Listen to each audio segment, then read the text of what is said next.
Happy Easter to everyone. I just want to talk about the Constitution. Uh, there's so many things in the Constitution. If each person reads it, uh, they can read it differently and don't really understand it. Uh, I just want to go over check and balances and how things work. Since the Declaration of Independence and the Constitution came right, it's always been this way after we became 13 colonies become the United States, and then we added the United States, and so on. We have Congress, the House, and Senate. They create the bills. Okay, then after 2/3 of the vote gets to go to the Senate to get 2/3 of the vote, and then it goes to the president to sign. Okay, so just to clarify everything, everybody understands that part. Okay, the president's responsibility, he's in the executive branch, is in charge of enforcing the laws. Okay, so if we have immigration laws, which we do, they need to be enforced by the President of the United States. Okay, under that executive branch, which controls that, of course, is his cabinet and down through. Then you go down to the immigration judge, which is in control of immigration. They get due process. District judges are out of their jurisdiction. They are not supposed to be in that jurisdiction. They're not in the executive branch. So that's how we have separation of power. Okay. It's because one don't take control of the other. Well, why does district judges can overrule the president of the United States and Congress and Senate once it becomes law? Okay. The only one that can actually settle a dispute is the Supreme Court. Okay. I hope everybody follows me on this because I have went over the Constitution on this uh, immigration deportation. So on that factor, I want to make everyone understand the illegals when they come into this country and they get due process, how it is done. It's not just done the same way as a citizen of the United States because we are the citizens. We deserve attorneys and so on. They do not get an attorney. They get to base their facts off of themselves. They're representing themselves. And then ICE represents all the laws. And if they, to the judge, and then if there, the main thing would be the criminal documentation or if they're in the country illegal. And then the judge looks at it and says, well, let's take a look at this, see what the facts are. And then if he's illegal or he's an illegal criminal, he gets deported out of the country. Okay. Now, green card. You have a 2-year and a 10-year green card. Okay. You are still not considered illegal, meaning legal. Okay. You do have due process, but you don't get the same due process until you become citizens of the United States.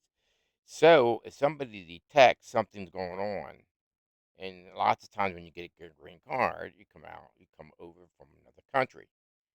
So to understand this is you go through the due process of what I just got done going through with you, okay, with the green card because you haven't completed the immigration citizenship process like all of our forefathers did 100 to 200 years ago. Now, here's the kicker. I'm an independent. We all know we have the rule of law. Okay? So that means we have immigration laws. But so many times we have presidents in our time, hasn't done it much, but Joe Biden had an executive order to be able to say open borders that he's gonna. So that means ICE is no longer gonna be obey whatever he says in that executive order. So it was open borders. So when you got open borders like that, a lot of times you don't have back uh, background checks. If you ever noticed how I think it was 20 some million came into this country, it could even be more. Okay, illegally. Okay, in the last I'm taking, I don't know if it's the last 4 years or 1 year, but it doesn't matter. The matter of fact is they've been being pushed through, and we know that. So they weren't going through the due process that's necessary with the judge, immigration judge. They're bypassed. They're just bringing them in the country, and because of the executive order. Okay, so now everybody understands that part. Okay, now since I'm an independent, I'm gonna show you an example of immigration and enforcing the laws that we had for 100 to 200 years.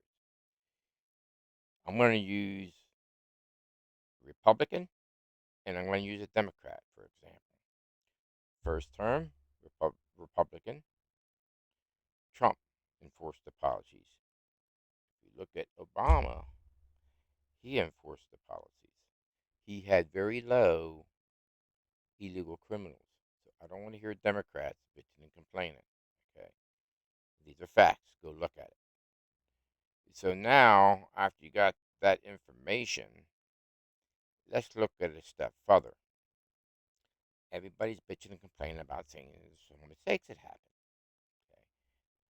That, you got the senator going over to this criminal illegal, and some people say, well, he's a citizen of the United States, but also they don't understand the due process because it's been open borders all this long, so they had to go through the due process after ICE had to go get him. And then he went through the due process. That's not the way you're supposed to go through due process. It's supposed to happen when you come through the border, and then you have documentations, and then the judge decides if you can come through, and then you can get your green card and become eventually become a citizen of the United States. That way you have background checks also. But but anyhow, my point is what I'm making is no matter if he was a mistake, which he wasn't, because he went over to El Salvador and we offered to fly him back, which I would disagree on because he beat up his wife, and she had marks, even though she had an order that he couldn't touch her. I forget what they call that, but anyhow, then she dropped the charges. That should be a light that goes on in the head that he has anger, okay, problems. Okay, you're thinking, well, okay, he has due process. He doesn't get an attorney at all. But the main fact is the Trump administration, if you watch the president of El Salvador was in the room, the news was in the room, and I think it's Pam Bundy was in the room. And she said, came straight out, that they would give the plane, fly him back to go through another due process. And what we didn't know because he was in El Salvador, by El Salvador's laws, he was considered a terrorist. So if you're considered a terrorist and they're coming after you by law, right, in that country, and you know you're going to end up in the horrible places of jails, prisons, you're going to try to skip out and go to the United States, ain't you? You're going to, especially if you're MS-13 gang member, which he was, okay, because that's why he was considered a terrorist from El Salvador. Okay, so let's get all this. I went through all the whole process. Okay, now we wouldn't even be talking about all this at all. Okay, if it was a mistake made or not. Now this is going to piss some people off, but I'm just telling you the facts. If Joe Biden had closed borders like Trump and Obama, we wouldn't be talking about this. Okay, because due process would have happened as they came through the borders. Okay, it would have did it the correct way and not flooding the borders. If you've seen how many ones were going on buses, A lot of those didn't go through the correct due process. So that's why they're bitching and complaining now that they should go through the due process, which is not the correct way to due process. Okay, so I do have a 4-year management degree in economics, and I took a lot of courses when I was in college to understand the laws. And I don't, this congressman that went over to see him, uh, I just don't get it. Well, I don't understand why you would support an illegal criminal that's a terrorist to bring him back. Uh, but this is going to be another story down the road. And I'm a independent, and eventually I'm going to, because I was also an auditor, an ISO auditor. This will be a time for another video to go through the procedures of looking at policies, meaning title of a policy and the detail of a policy, not just giving, like a lot of politicians do, the policy title, but not the details. It's the way the politician brings you in and brainwashes you.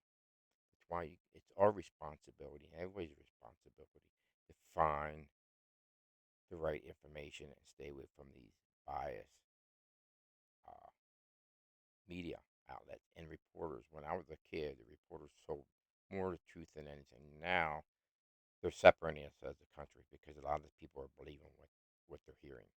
And I'm gonna let it end at that because I'm gonna have another video down the road about uh, policies and break that down for everybody. So I'm hoping that somebody will. I just started this channel and stuff, so I'm hoping that everybody will like this video and subscribe to it, and I'll be making another one. And of course, this is my puppy dog, Chloe. How many times do you see a dog in a podcast? So, you all have a nice Easter. Bye.